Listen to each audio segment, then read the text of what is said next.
हाँ दोस्तों, good evening, नमस्कार। आप सभी का एक बार फिर से बहुत बहुत स्वागत है आप सभी के अपने यूट्यूब चैनल परीक्षा की शिक्षा में। आई होप कि आप सभी अच्छे होंगे, आपको जो तैयारी है बढ़िया तरीके से चल रही है। तो जो बच्चा क्लास में फर्स्ट टाइम है, पहली बार नए बच्चों को बता दिया, हमारे चैनल पे आपकी बीएड परीक्षा 2024 को तैयारी रेगुलर बेसिस पे करवा दे। जिसे भी तैयारी पूरी करनी है, कंप्लीट करनी है, चैनल को जो है सब्सक्राइब करके हमारे साथ जुड़े, उसके बगल में जो बेल आइकन है उसको आप सभी लोग ऑन कर देंगे, ठीक है। बाकी जो क्लास का समय है, सभी को पता है, जीके जीएस की क्लास सुबह 10 बजे डेली देखने को मिलती है। रीजनिंग की जो क्लास है दोपहर को 1 बजे, कला की जो क्लास है शाम को 4 बजे, और जो हिंदी की क्लास आपको शाम को 7 बजे हमारे यहाँ पे देखने को मिलती है। और जो क्लासेस आपके साथ बीएड के साथ साथ जो आपके डीएलएड वाले छात्र हैं उनके लिए भी इंपॉर्टेंट है, तो वो लोग भी क्लास को पूरा अटेंड करेंगे, ठीक है। बाकी आपका कोई भी डाउट हो, कोई भी क्वेश्चन हो, कोई भी कुछ भी पूछना हो, तो आप मैं आगे इंस्टाग्राम को पूछ सकते हैं। परीक्षा की शिक्षा का हमारा इंस्टाग्राम का पेज है, नीचे डिस्क्रिप्शन में आपको इसका जो है लिंक मिल जाएगा साथियों, ठीक है। तो आके आप हमें वहाँ पे मैसेज कीजिए, आपका आंसर दिया जाएगा, ठीक है। बाकी आपका जो पीडीएफ है, पीडीएफ आपको हमारे टेलीग्राम के चैनल पर परीक्षा की शिक्षा आपका वहाँ पे मिल जाएगा। तो नीचे डिस्क्रिप्शन में आपको इसका लिंक में फटाफट जाकर हमारे टेलीग्राम चैनल से जुड़िए, आपका जो पीडीएफ है उसको डाउनलोड करेंगे, ठीक है। बाकी यहाँ पे जो क्लास का अपडेट डेली बेसिस पे आपको दिया जाए, जिससे आपकी क्लास मिस नहीं होती है। जब कोई एग्जाम का अपडेट होगा वो भी आपको यहाँ पे बता दिया जाएगा, ठीक है। जो भी होगा, जैसे आपका कुछ भी होगा आपको यहाँ पे बताया जाएगा, ठीक है। तो आप यहाँ पे जुड़े रहिए। और जिसने अभी तक फॉर्म नहीं भरा, जाके फॉर्म भर दीजिए। यूपी बीएड वालों की बात करूँ, 3 मार्च को आपका लास्ट डेट है, 10 मार्च तक आपका फॉर्म भर सकते हैं लेट फीस के साथ, ठीक है। और 24 अप्रैल को आपका एग्जाम है। बिहार वालों का अब तक कुछ अपडेट नहीं आया है, तो जैसे ही आपका अपडेट आएगा आपको बता दिया जाएगा, ठीक है। तो चलेंगे क्लास स्टार्ट करें, ध्यान से के क्वेश्चन को देख के उत्तर देते हुए चलेंगे, सही सही उत्तर का, ठीक है। क्या देगा? 51 नंबर है। चालुक्य और होयसल वंश के मंदिर किस शैली में निर्मित है? बताइए, चालुक्य और होयसल वंश के मंदिर जो है किस शैली में निर्मित है साथियों? इसका राइट आंसर क्या हो जाएगा? तो आपका राइट आंसर साथियों बेसर शैली में, बेसर शैली में। तो जो आपका दिया गया बी विकल्प आपका राइट आंसर हो जाएगा, ठीक है। क्लियर है? यह मंदिर जो है, यह भारतीय मंदिर निर्माण की 3 प्रमुख शैलियों में से एक शैली है, ठीक है, जिसका सर्वाधिक विकास जो है दक्कन के क्षेत्र में हुआ है। इन मंदिरों का जो निर्माण है द्रविड़ शैली और नागर शैली दोनों के मिश्रण से होता है, ठीक है, याद रखिएगा।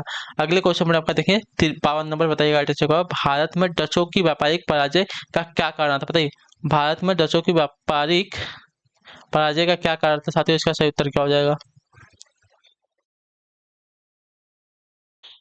तो इसका राइट आंसर हो साथियों कमजोर सामुद्रिक शक्ति। जो आपका दिया गया यहाँ पे डी वाला विकल्प आपका राइट आंसर, ठीक है। पुर्तगालियों के बाद डच में व्यापारिक उद्देश्य के लिए आए उन्होंने, क्या पुर्तगालियों के बाद जो है डच भारत में व्यापारिक उद्देश्य के लिए आए, उन्होंने सर्वप्रथम 1605 में मसूलपट्टनम और पुलकित में वर्ष 1610 में अपनी फैक्ट्री स्थापित की, परंतु कमजोर सामुद्रिक शक्ति के कारण जो है वह अंग्रेजों द्वारा पराजित किए गए, ठीक है। क्लियर है? चलिए अगले क्वेश्चन पर ध्यान से देखेंगे, आपका क्या दिया गया है 53 नंबर पर। विश्वव्यापी मंदिर किस प्रकार वर्ष आरंभ हुई थी? बताइए, विश्वव्यापी मंदिर जो है किस वर्ष प्रारंभ हुई थी? तो आपका राइट आंसर होगा साथियों 1929 ईस्वी में, ठीक है। विश्वव्यापी मंदिर जो आपकी आरंभ हुई थी 1929 ईस्वी में, याद रखिएगा, ठीक है। क्लियर है सबको इसके बारे में? अगले क्वेश्चन पर आपका देखें 54 नंबर, बताइएगा राइट आंसर। सुएज नहर निम्नलिखित में से किन सागरों को जोड़ते हैं? मैंने अभी सुबह ही आपको ये वाला क्वेश्चन कराया था, तो आपको याद होगा। तो आपका राइट आंसर हो जाएगा साथियों लाल सागर को भूमध्य सागर से, ठीक है। जो आपका दिया गया यहाँ पे बी वाला विकल्प आपका राइट आंसर हो जाएगा, ठीक है। क्लियर है? अगले क्वेश्चन में आपका देखेंगे 55 नंबर पर उत्तर देंगे। मौर्य दरबार में मिस्र के राजा टॉलेमी फिलाडेल्फस का दूत निम्न में से कौन आया था? बताइए, इसका सही उत्तर क्या है? मौर्य दरबार में मिस्र के राजा टॉलेमी फिलाडेल्फस का दूत निम्न में से कौन आया था? तो आपका राइट आंसर यहाँ पे हो जाएगा साथियों डायनोसिस आया था। जो आपका दिया गया यहाँ पे ए वाला विकल्प आपका राइट आंसर, ठीक है। मिस्र के राजा टॉलेमी फिलाडेल्फस का दूत डायनोसियस मौर्य सम्राट सार के जो है दरबार में आया था, ठीक है। क्लियर है? अगले क्वेश्चन में आपका देखिए 56 नंबर, संसदीय जनतंत्र सरकार का उत्तम रूप है क्योंकि इसमें क्या होता है? संसदीय जनतंत्र जो है सरकार का उत्तम रूप है क्योंकि इसमें इसमें जो है आपका देखिए मंत्री उत्तरदायी होता है। जो आपका दिया गया यहाँ पर सी वाला विकल्प आपका राइट आंसर, ठीक है। लोकतांत्रिक शासन उत्तम शासन पद्धति है क्योंकि यह शासन का अधिक जवाबदेही वाला स्वरूप है, इसमें मंत्री उत्तरदायी होते हैं, ठीक है। गैर लोकतांत्रिक सरकार की तुलना में लोकतांत्रिक सरकार जो है बेहतर फैसले लेने में सक्षम होती है, ठीक है। अगले क्वेश्चन में आपका देखें 57 नंबर, बताइएगा राइट आंसर। वायुमंडल की किस सतह से तापमान में बहुत अधिक उतार चढ़ाव नहीं होता? बताइए, वायुमंडल की किस सतह में जो है तापमान में बहुत अधिक उतार चढ़ाव नहीं होता है? तो आपका राइट आंसर यहाँ पे हो जाएगा साथियों समताप मंडल में। जो आपका ये वाला विकल्प देगा आपका राइट आंसर हो जाएगा, ठीक है।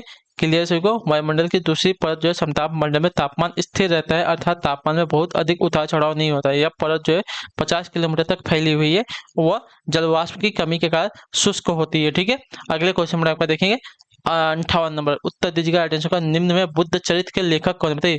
निम्न में से बुद्ध चरित्र के लेखक कौन से साथी हो, तो देखिए बुद्ध चरित्र के लेखक आपके यहाँ पे अश्वघोष है। अश्वघोष तो जो आपका दिया गया यहाँ पे बी विकल्प आपका यहाँ पे राइट आंसर हो जाएगा। ठीक है, क्लियर सभी को इसके बारे में।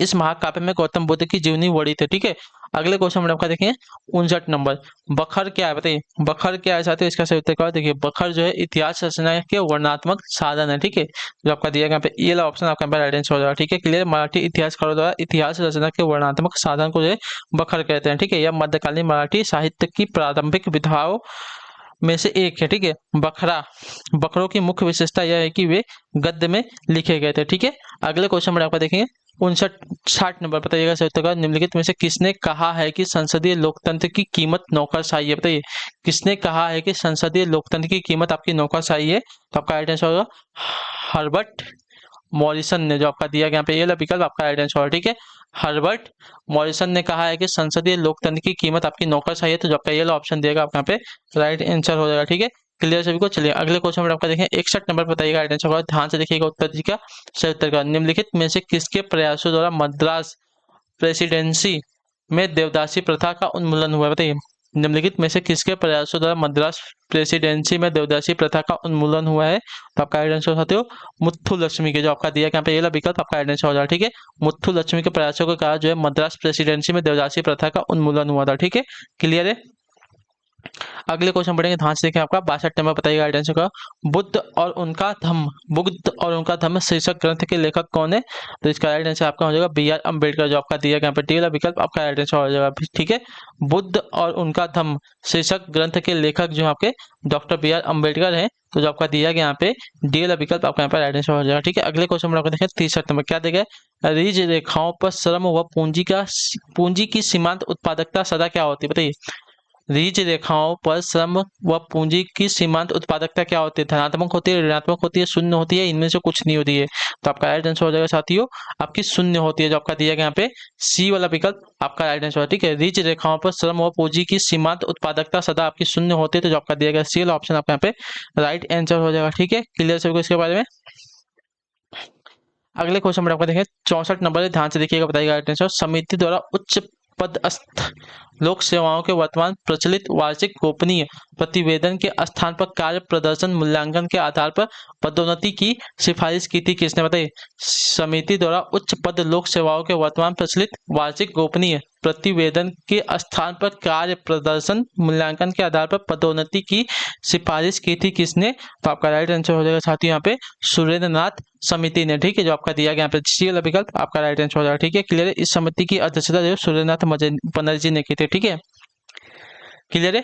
अगले क्वेश्चन में आपको देखें 65 नंबर, उत्तर दीजिएगा राइट आंसर का। मुगल काल में, ठीक है, मुगल काल में परगना के प्रशासन का प्रभारी अधिकारी कौन होता था, बताइए मुगल काल में परगना के प्रशासन का प्रभावी अधिकारी कौन होता था, तो आपका यहाँ पे राइट आंसर हो जाएगा सिकदार होता था। जो आपका दिया गया सी वाला विकल्प आपका राइट है। मुगल काल के सिकदार परगने का प्रमुख अधिकारी था। उसका प्रमुख उत्तरदायित्व परगने में स्थित और व्यवस्था स्थापित रखना तथा लगान वसूल करने में सहायता देना था। ठीक है, क्लियर सभी को।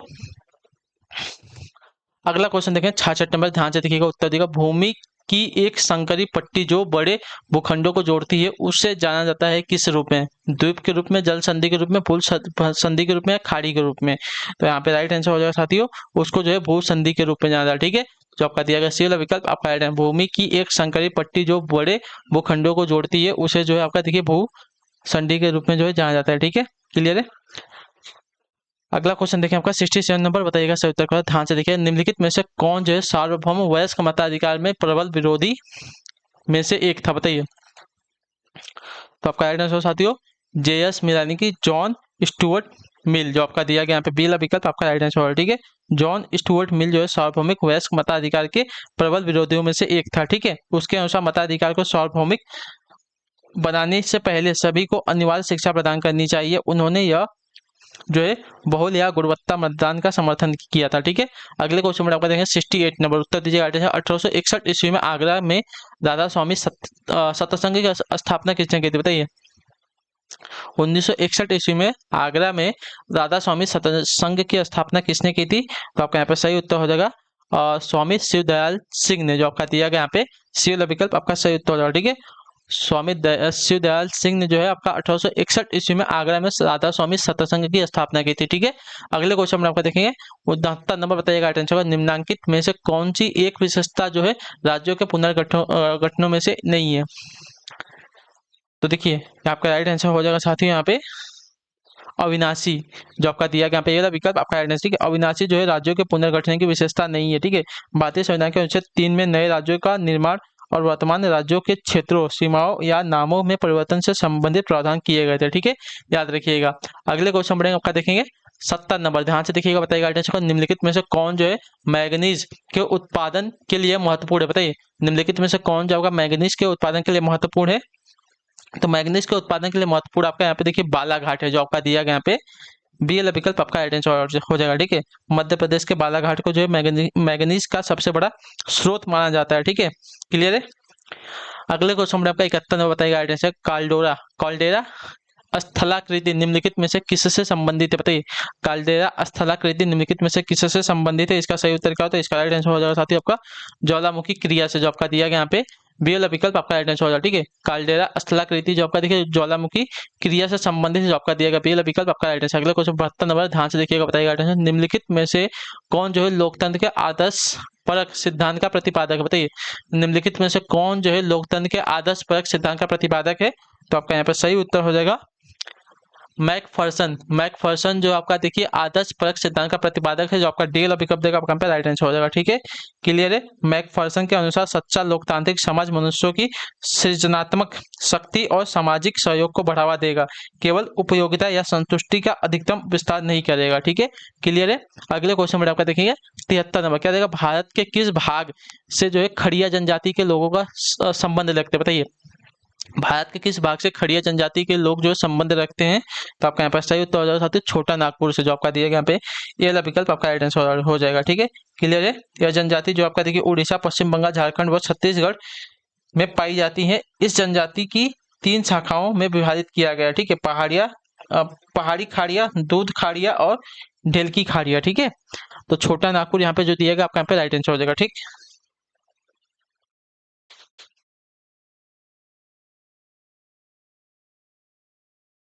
अगले क्वेश्चन में आपका देखें 74 में, क्या देगा एनी बेसेंट द्वारा प्रारंभ किया गया स्वराज्य शासन आंदोलन का लक्ष्य क्या था, बताइए। तो आपका सही उत्तर यहाँ पे हो जाएगा साथियों भारत के लिए स्वशासन प्रारंभ करना, जो आपका दिया गया यहाँ पे बी वाला विकल्प आपका राइट आंसर होगा। ठीक है, 1915 ईस्वी में शुरू एनी बेसेंट ने 2 अखबारों न्यू इंडिया और कॉमनवेल्थ के माध्यम से आंदोलन छेड़ा था। उनकी मांग थी कि जिस तरह ब्रिटिश उपनिवेशों में वहां की जनता को अपनी सरकार बनाने का अधिकार दिया गया है, भारतीय जनता को भी स्वशासन का अधिकार मिले। ठीक है, क्लियर है। अगले क्वेश्चन में आपका देखें क्या देगा है, उत्तर देंगे 75 नंबर, बताइएगा राइट आंसर का निम्नांकित बंदरगाहों पत्तनों में कौन आपका लैंगून पर स्थित है, बताइए। तो आपका राइट आंसर हो जाएगा कोची, जो आपका ये वाला विकल्प देगा आपका सही उत्तर। ठीक है, कोची केरल राज्य और मालाबार तट पर स्थित एक आपका प्राकृतिक बंदरगाह है, जो कि लैगून पर स्थित है। ठीक है, अगले क्वेश्चन में आपका देखें 76 नंबर, उत्तर दीजिएगा राइट आंसर का निम्नलिखित में से कौन सा घटक पूंजी खाते में से संबंधित नहीं है, तो देखिए आपका यहाँ पर राइट आंसर हो जाएगा वस्तुओं में व्यापार, जो आपका दिया गया डी वाला विकल्प आपका राइट आंसर हो जाएगा। ठीक है, क्लियर सभी को। यहाँ पे आपका जो वस्तुओं में व्यापार जो है घटक पूंजी खाते में से संबंधित नहीं होता, बाकी विदेश ऋण, निवेश, विदेशी यात्रा, ये सभी आपके देखिए पूंजी खाते से संबंधित होते हैं। ठीक है, क्लियर है। देखिए आपके 2 खाते होते हैं, एक तो चालू खाता, एक तो पूंजी खाता। ठीक है, चालू खाता इसमें वस्तुओं और सेवाओं के व्यापार के अंतरण अदायगियों का विवरण होता है। ठीक है, वस्तुओं में व्यापार, सेवाओं में व्यापार, अंतरण, ये आपके क्या होते हैं, किस में आते हैं, तो आपके चालू खाते में आते हैं। और पूंजी के खाते में क्या आता है, तो निवेश, विदेशी ऋण और विदेशी यात्रा आती है। ठीक है, क्लियर है। लेकिन वस्तुओं का व्यापार जो आपका देखिए किसमें, तो पूंजी खाते में नहीं आते। ठीक है, याद रखिएगा। अगले क्वेश्चन में आपका देखिए 77 नंबर, लघु ज्वार भाटा पैदा होता है किसमें, बताइए। लघु ज्वार भाटा कब पैदा होता है? देखिए लघु ज्वार भाटा आपका पैदा होता है साथियों 1 महीने में 2 बार। तो जो आपका दिया गया यहाँ पे सी वाला विकल्प आपका यहाँ पे सही उत्तर हो जाएगा। ठीक है, क्लियर सभी को? लघु ज्वार भाटा 1 महीने में 2 बार पैदा होता है, इतने याद रखिएगा। ठीक है, इस समय चंद्रमा एवं सूर्य एक दूसरे के समकोण पर होते हैं तथा सूर्य एवं चंद्रमा के गुरुत्व बल एक दूसरे के विरुद्ध कार्य करते हैं। यह माह में 2 बार होता है। ठीक है, अगले क्वेश्चन में आपको देखें 78 नंबर। प्रतिलोम विवाह क्या प्रतिलोम विवाह कहते हैं किसको? बताइए, प्रतिलोम विवाह किसको कहते हैं? तो देखिए श्रेष्ठ जाति की स्त्री तथा निम्न जाति के पुरुष के मध्य विवाह को जो आपका देखिए विलोम जाति कहा जाता है, प्रतिलोम विवाह कहा जाता है। ठीक है, जो आपका दिया गया यहाँ पे सी वाला विकल्प आपका राइट आंसर हो जाएगा। श्रेष्ठ जाति की स्त्री तथा निम्न जाति के पुरुष के मध्य के विवाह को आपका प्रतिलोम विवाह कहते हैं, इतना याद रखिएगा आप सभी लोग। ठीक है, अगले क्वेश्चन पर आपका देखें 79 नंबर। क्या देखें? निम्नलिखित में से किस जनजाति में मातृसत्तात्मक परिवार पाया जाता है? बताइए, निम्नलिखित में से किस जनजाति में आपके मातृसत्तात्मक परिवार पाया जाता है? तो आपका राइट आंसर हो जाएगा साथियों यहाँ पे खासी, जो आपका दिया गया यहाँ पे डी वाला विकल्प आपका राइट आंसर। मेघालय की 3 प्रमुख जनजातियां हैं, खासी, गारो, जयंतिया में आपकी मातृसत्तात्मक परिवार की प्रथा है। ठीक है, याद रखिएगा मातृसत्तात्मक परिवार की प्रथा किसमें है? तो खासी में है। ठीक है, अगले क्वेश्चन में खासी और कौन सी? गारो और जयंतिया में। ठीक है, देखिए यहाँ पे क्या गया? शैशवावस्था में बच्चों के क्रियाकलाप होते हैं कैसे? बताइए, शैशवावस्था में बच्चों के क्रियाकलाप कैसे होते हैं? तो आपका राइट आंसर यहाँ पे हो जाएगा साथियों मूल्य प्रवृत्त्यात्मक होते हैं। ठीक है, जो आपका दिया गया ये वाला विकल्प आपका राइट आंसर। शैशवावस्था में बच्चों में क्रियाकलाप के मूल्य प्रवृत्त्यात्मक होते हैं, तो जो आपका दिया गया यहाँ पे बी वाला विकल्प आपका राइट आंसर हो जाएगा। ठीक है, क्लियर सभी को? क्लियर है सभी को इसके बारे में? यह अवस्था बालक का निर्माण काल होता है। ठीक है, याद रखिएगा। अगले क्वेश्चन में आपका देखें 81 नंबर। अर्थशास्त्र में श्रम का विभाजन का सर्वप्रथम उपयोग किसने किया था? बताइए, अर्थशास्त्र में श्रम का विभाजन का सर्वप्रथम प्रयोग किसने किया था? तो आपका राइट आंसर हो जाएगा यहाँ पे एडम स्मिथ ने किया था। ठीक है, तो जो आपका दिया गया यहाँ पे ए विकल्प आपका यहाँ पर राइट आंसर। अर्थशास्त्र का जनक भी नहीं कहा जाता है, इतना याद रखिए। ठीक है, अगले क्वेश्चन में आपका देखेंगे 82 नंबर। बुद्धि का तरल मोजेक मॉडल किसने दिया था? बताइए, बुद्धि का तरल मोजेक मॉडल किसने दिया था? तो आपका यहाँ पर राइट आंसर हो जाएगा साथियों कैटल ने, जो आपका दिया गया ए वाला विकल्प आपका राइट आंसर होगा। ठीक है, क्लियर सभी को इसके बारे में? बुद्धि का तरल मोजेक मॉडल अर्थात तरल ठोस बुद्धि सिद्धांत कैटल द्वारा दिया गया था। ठीक है, क्लियर है? एक तो तरल बुद्धि और दूसरा ठोस बुद्धि, इन्होंने जो आपको बुद्धि को 2 महत्वपूर्ण तत्व बताए थे। ठीक है, चलिए अगले क्वेश्चन बढ़े आपका देखेंगे, बताएंगे आपका अगला क्वेश्चन क्या है 83 नंबर। बताइएगा सही उत्तर क्या हो जाएगा? निम्नलिखित में से किसने एक ईश्वर, एक धर्म और एक जाति के नए धर्म का प्रचार किया था? बताइए, तो आपका राइट आंसर हो जाएगा श्री नारायण गुरु स्वामी ने, जो आपका दिया गया बी वाला विकल्प आपका राइट आंसर हो जाएगा। ठीक है, समाज सुधारक श्री नारायण गुरु स्वामी ने एक नारा दिया, मानव जाति के लिए एक धर्म, एक जाति और एक ईश्वर के लिए। ठीक है, क्लियर है? अगले क्वेश्चन में आपका देखें 84 में। क्या देगा? औद्योगिकरण से क्या लाभ होता है? तो देखिए औद्योगिकरण से आपका लाभ होता है साथियों आत्मनिर्भर राष्ट्र बनता है, रोजगार की अधिक अवसर मिलती है, उत्पादन की निरंतरता बनी रहती है। तो उपयोग तो सभी के सभी आपका यहाँ पे राइट आंसर हो जाएगा। ठीक है, क्लियर है? चलेंगे अगले क्वेश्चन पर आपका देखें 85 नंबर। बताइएगा सही उत्तर क्या हो जाएगा? निम्नलिखित में से कौन जो है the spirit of the loss का लेखक? बताइए, निम्नलिखित में से कौन जो है the spirit of the loss का लेखक है? तो आपका यहाँ पे सही उत्तर हो जाएगा मॉन्टेस्क्यू, जो आपका दिया गया ए वाला विकल्प आपका राइट आंसर होगा। ठीक है, the spirit of the loss पुस्तक के लेखक आपके मॉन्टेस्क्यू है। ठीक है, यह सरकार की संरचनाओं और सिद्धांतों पर एक विस्तृत ग्रंथ है। ठीक है, अगले क्वेश्चन में आपका देखें 86 number. Family kinship and marriage among Muslim India के लेखक कौन हैं? बताइए, क्या देगा? Family kinship and marriage among Muslim in India के लेखक कौन है साथियों? तो आपका राइट आंसर हो जाएगा साथियों इम्तियाज अहमद है, जो आपका दिया गया यहाँ पे बी विकल्प आपका यहाँ पर राइट आंसर। इस पुस्तक में लेखक ने देश के विभिन्न क्षेत्रों में रहने वाले मुस्लिमों समुदाय के परिवारों, नातेदारी व विवाह से संबंधित प्रथाओं के बारे में बताया है। ठीक है, अगले क्वेश्चन में आपका देखें 87 नंबर। क्या देगा?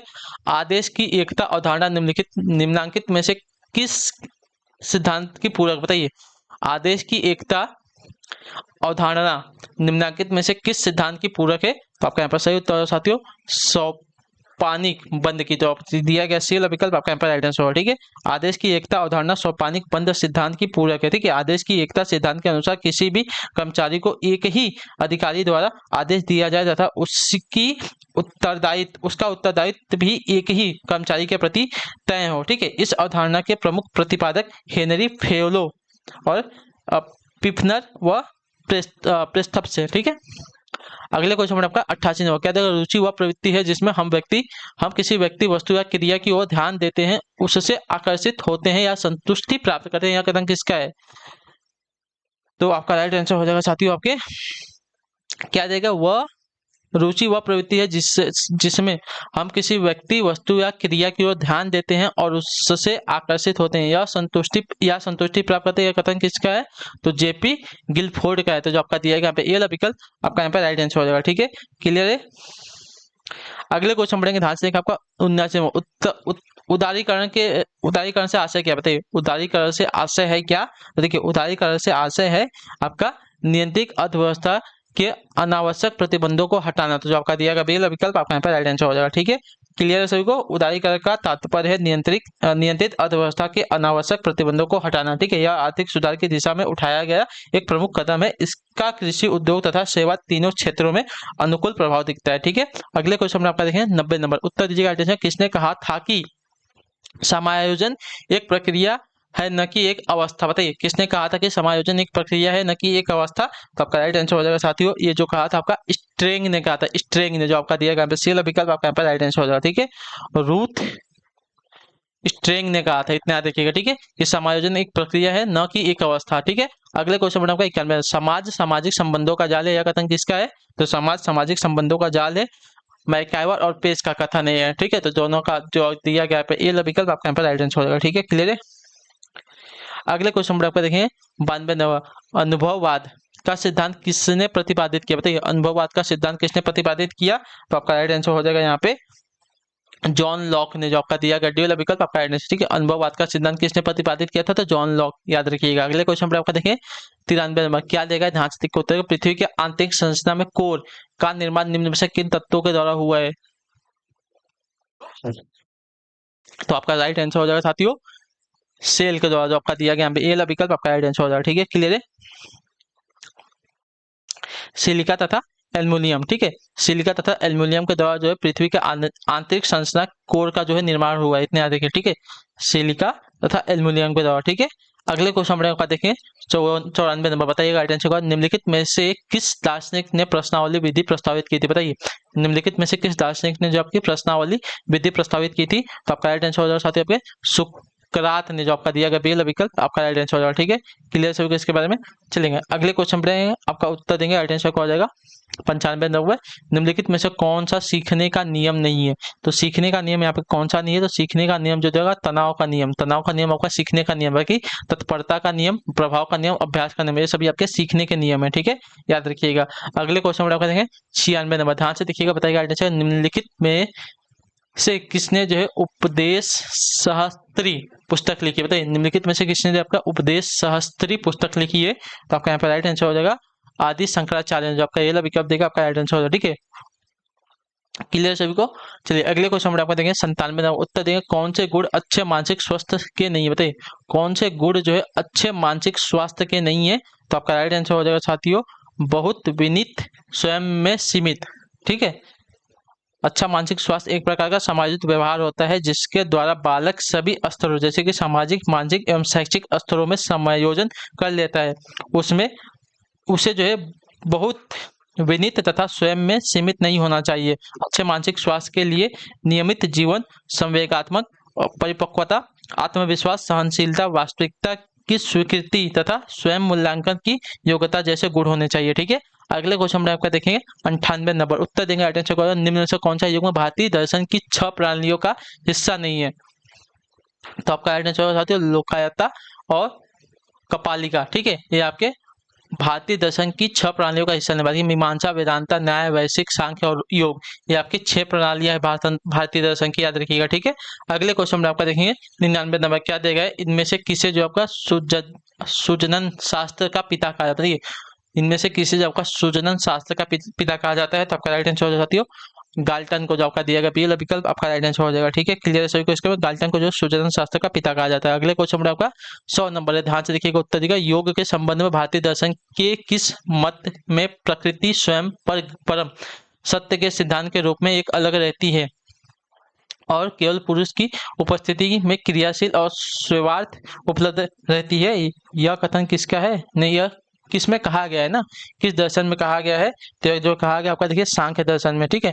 योग के संबंध में भारतीय दर्शन कि किस मत में प्रकृति स्वयं पर परम सत्य के सिद्धांत के रूप में अलग रहती है और यह केवल जो पुरुष की उपस्थिति में क्रियाशील एवं सेवार्थ उपलब्ध रहती है। तो आपका राइट आंसर हो जाएगा साथियों सांख्य दर्शन में, ठीक है, याद रखिएगा, ठीक है।